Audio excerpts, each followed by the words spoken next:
Rockin' the Blues, 101.9 Dog FM. Bill Durst, Hole in My Soul, 8:05. It is a Tuesday morning. Dylan Black and Alyssa Delle Palme, and Mike MacDonald is with us. He's a comedian, all right? Maybe I won't use the word legend. I don't want to offend you. But the word legend. Icon would be fun. Icon, okay, that works. Now, Mike, you're from Ottawa.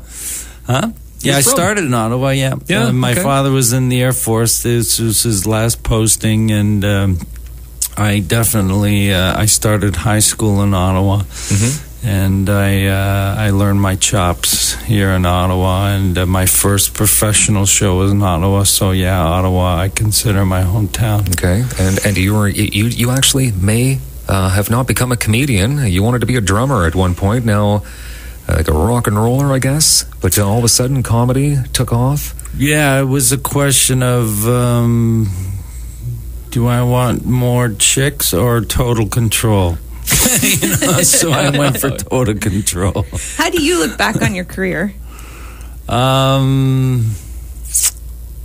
I think my one regret would be if I had to do it all over again, I would spend half the money on the drugs and buy movie equipment.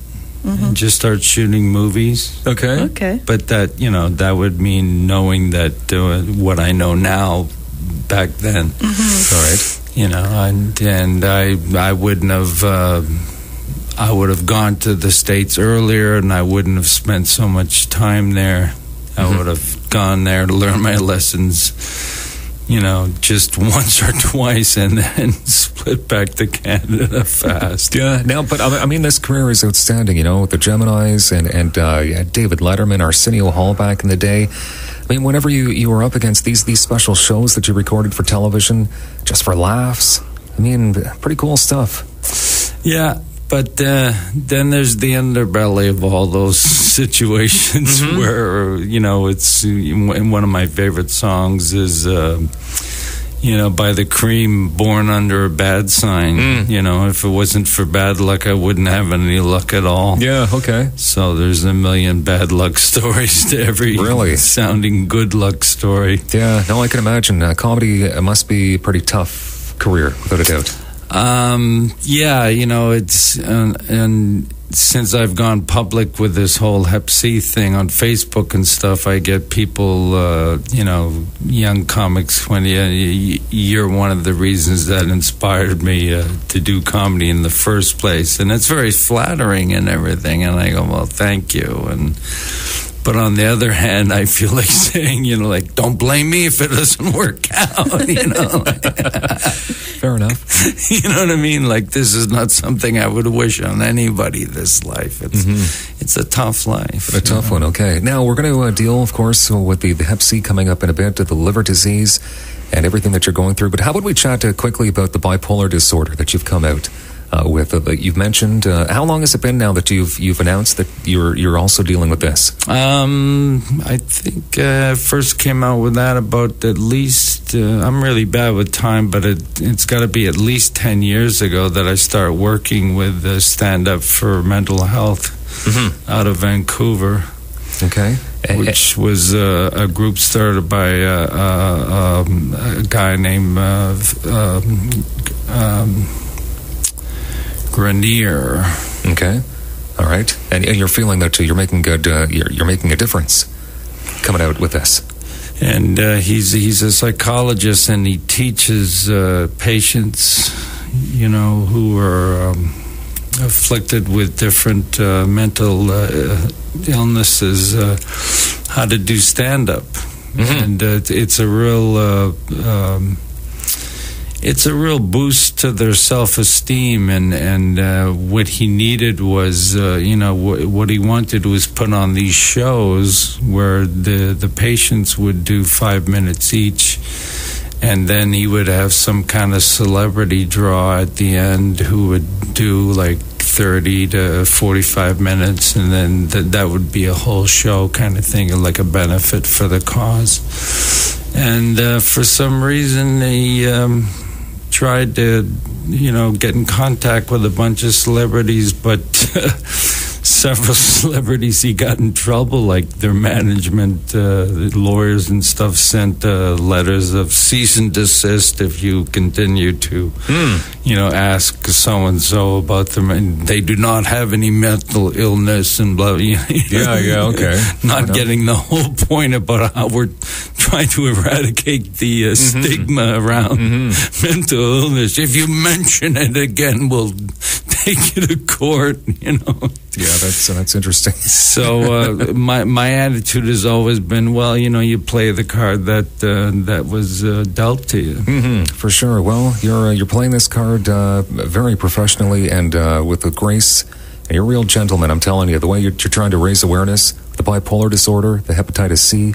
We're going to deal with because, hey, there's bills. You got some bills, man. We want to help you pay a few bills here this morning as well, okay? Okay. Raise some awareness. Not me in particular, maybe Alyssa. But we'll mention the website coming up and more with comedy great Mike MacDonald here on the Dog's Breakfast. Rockin' those blues, 101.9. Dog FM, Joe Cocker, High Time, we went.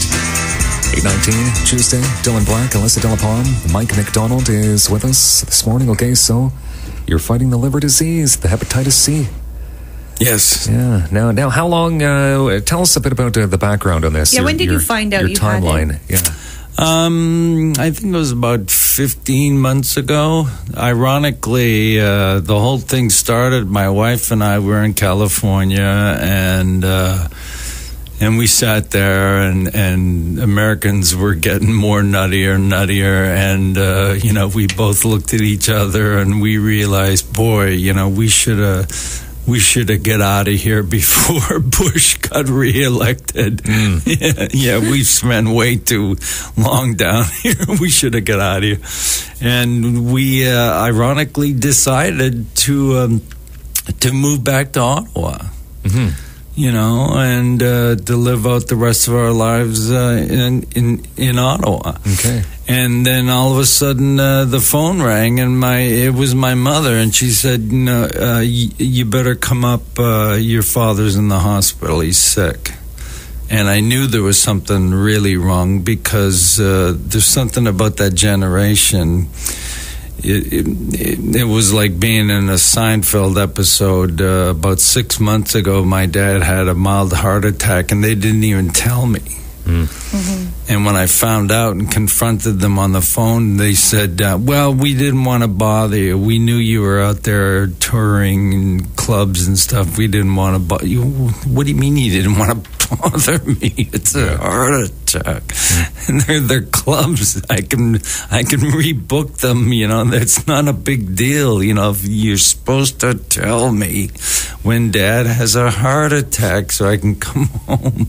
God, we didn't want to bother you. Yeah. It's that, that whole 50s generation. But anyways, so I came home, and before I came home to see my dad, I was exhibiting a couple of things that were wrong, like I was tripping a little bit over the rug and stuff. I dropped a glass, which is very uncharacteristic for me. Anyone that's seen my comedy or anything, I'm pretty physically adept. And my wife said, when you're up in Ottawa, promise me you'll go see a doctor. And I said, all right, I will.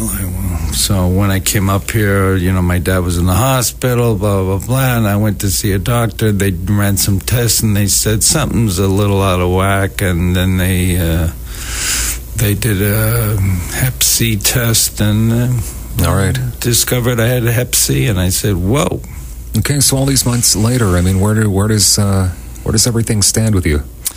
Well, at first I thought, I was really gung-ho. I was just listening to the doctors, what they said, and I thought for sure that the transplant was the way to go, but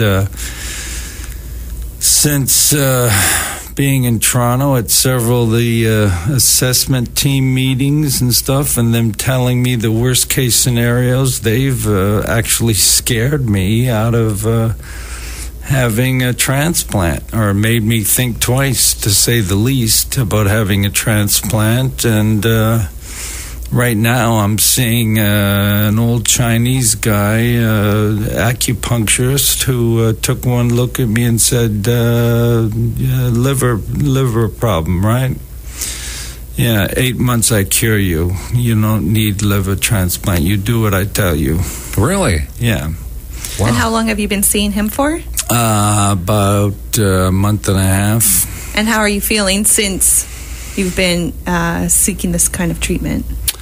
A lot better, but there has been a part in the middle when I've been a little bit depressed because I brought after seeing this guy for about a week and feeling so good, I thought my mother could benefit from this guy too, because she has a pinched nerve in her shoulder and stuff, and she's getting old, and then all of a sudden I realized that I don't like to be told what to do to begin with.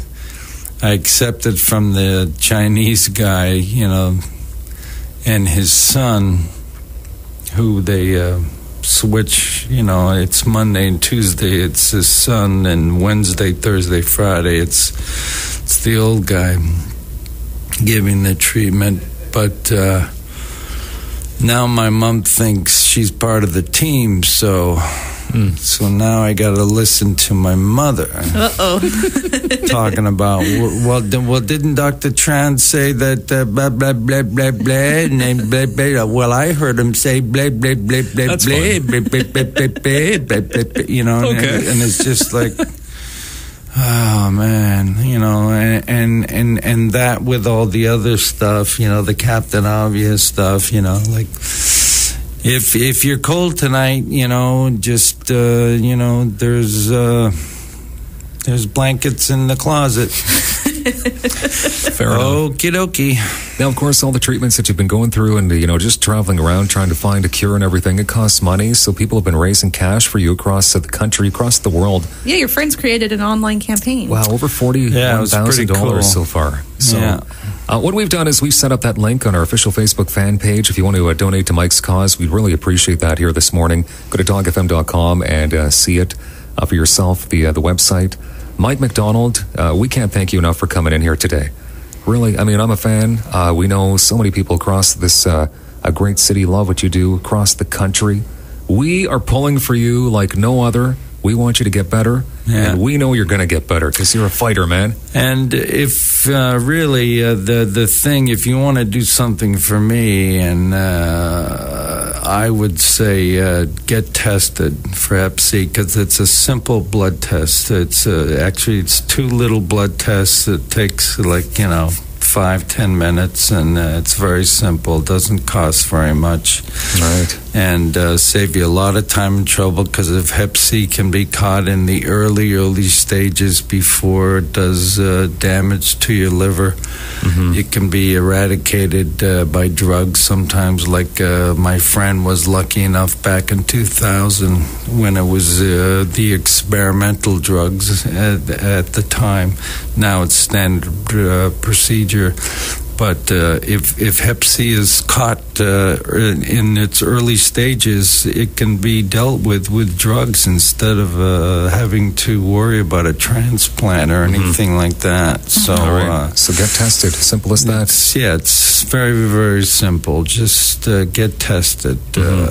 You don't have to have had used intravenous drugs or anything like that. There's all different kinds of ways to catch it. So believe me, it's worth just getting a simple little blood test to find out if you have it or not. All right, Mike MacDonald, we've got to give him a round of applause. Thank you here. so much for coming in. Thank you for making us all laugh. Thank you for raising awareness for these causes.